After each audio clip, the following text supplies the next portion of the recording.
Okay, let's unpack this. Today, we're diving into a really unique source. It's excerpts from a YouTube video, Crusades, Cathars, Clif High Explorer's Guide to Sci-Fi World. Right. And this deep dive is going to take us on, well, quite a journey. We're talking ancient history, a people maybe forgotten, cutting-edge science, and a very distinct view on current events. Like a wild mix. Definitely. So our mission here is to pull out the most thought-provoking bits, look at these claims about suppressed history, hidden science, and sort of figure out what it all means for how we see the world. Yeah, expect some surprising claims. It's definitely an outside-the-box perspective. Absolutely. And what's really striking, I think, is how it weaves together like personal family history with these huge historical narratives and this very specific take on science. Exactly. It presents this world where information's been deliberately hidden, basically. Which, you know, raises big questions about what we think we know. For sure. And central to this source is that idea, right? That a lot of accepted history is just bogus, as it puts it. Sets the stage, doesn't it, for a complete rethink. It does. So let's start with the main group here, the Cathars. Okay. So the source introduces the Cathars, or Cathari, says they were around in Europe from about 600 AD, maybe 630 AD. But right away, it challenges the standard numbers. Yes, says the accepted historical figures are bogus, and that their history has been, quote, deliberately obscured by the Catholic Church. It even mentions something called the Codex, or Linda, says it's an alternative history text where you find the Cathari, suggests, you know, a deeper hidden story. And this immediately signals skepticism about the mainstream version of events. The speaker in the source actually claims a direct personal link. Right. Descent from Cathari on both sides. Yeah. Mother's side, French or Franco. Father's Germanic, Teutonic. It says this lineage carries a grudge from past assaults. So it frames the whole thing through this really personal lens of, like, ancestral grievance. And a search for hidden truth, yeah. Which explains why the Cathar ethos is so important here. The material describes their way of life. Work is a sacrament. Meaning everybody works. Everybody. Even their priests, who they called perfecti or credentes, which apparently comes from credential, interestingly. Right. And this belief, this work as sacrament idea, it apparently led to them becoming quite wealthy. A natural outcome, the source says, because they just constantly worked. It's a practical result of their philosophy, almost. And they also rejected central authority, didn't they? Totally. No separation between man and God. They accepted. No power structure. Really set them apart. Definitely different from the church at the time. And it gets even more radical. The source claims they thought the Old Testament, well, it never should have been part of their tradition, called it lies. Wow. Says they were very literate, had an understanding of education that is not schooling, and crucially, they believed in reincarnation. Metempsychosis. Yes, which the source flat out says really pissed the church off. You can imagine. Their worldview also had this strong martial tradition, an understanding of duality, good versus evil. But not just abstractly. It was about an internal struggle, likened to jihad or kung fu. So internal work, self-defense against evil in the world. Given all that, their independence, their beliefs, it's maybe not surprising they faced persecution. Seems inevitable looking back. The source talks about a German Inquisition. Starting late 900s, went on for hundreds of years, focused on wiping out women, it claims. Right. Then the big one, the Crusade to eliminate the Cathars in France. Early 1200s lasted over 120 years. And this, according to the source, pushed all the Cathars out of France, slaughtered many. The church apparently declared them not Christian at that point, which, you know, gave the green light for a crusade. And the scale of this expulsion, it's depicted as massive, moving, nearly 750,000 people out of Europe? Huge numbers, and the source traces these incredible migration paths. Fathers, people driven from southeast Germany. To Scotland and England, then the U.S. eventually. Yeah, right.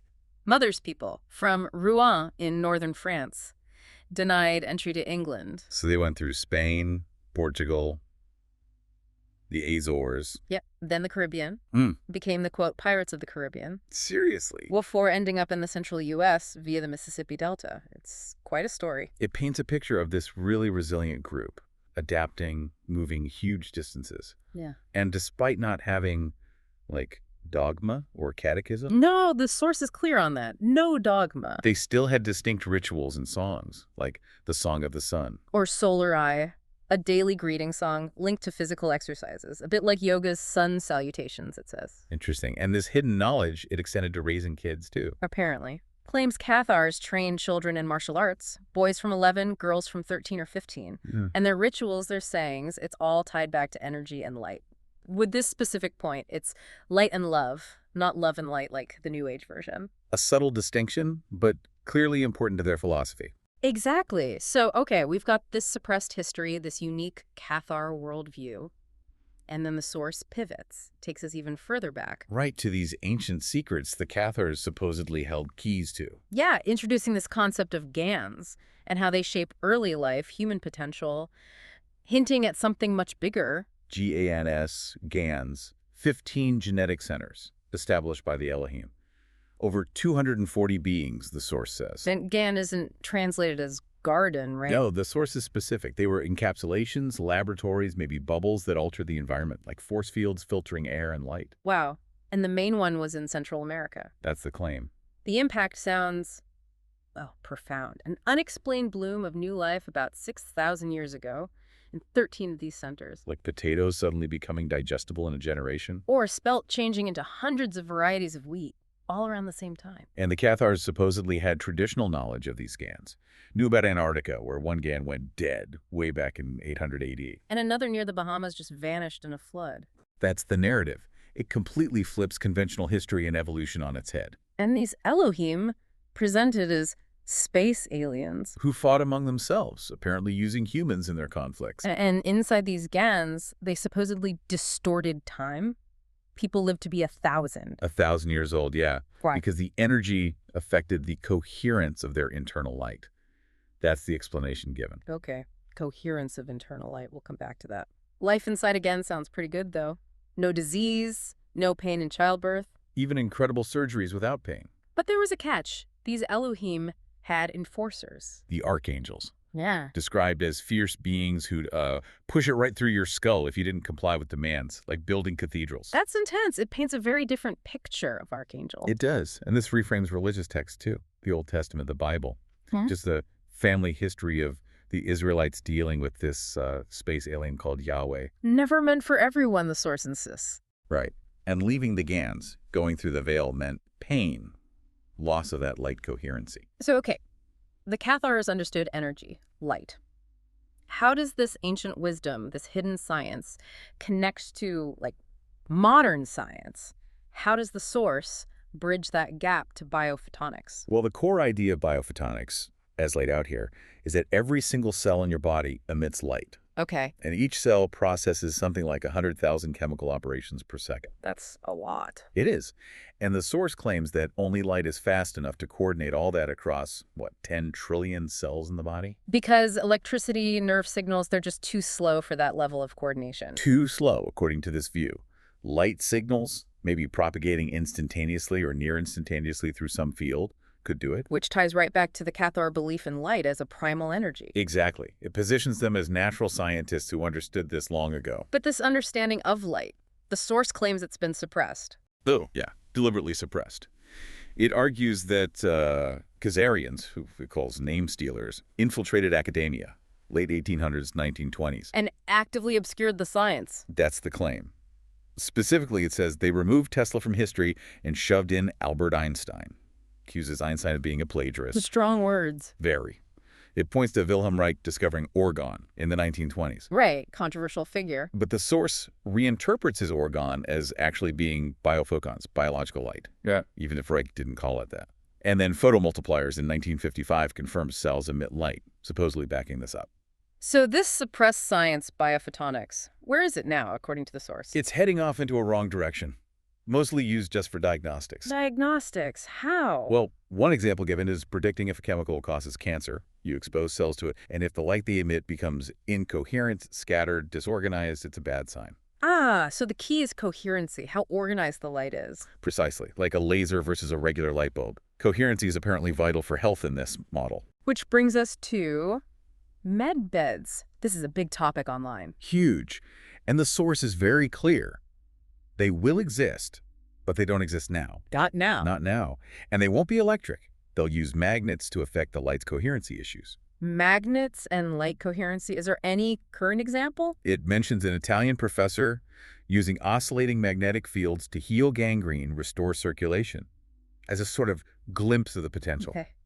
But it also warns about powerful magnets. Yes, cautions about dangers, and says only one tested plant increases light coherency, but it happens to be poisonous. Right, and it directly calls out people claiming medbeds exist now. Very directly.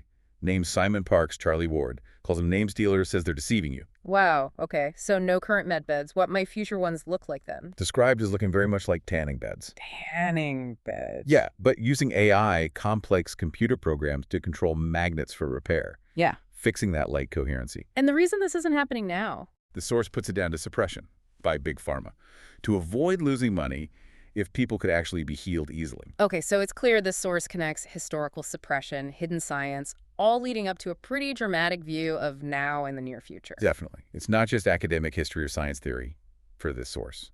So what does it predict is coming?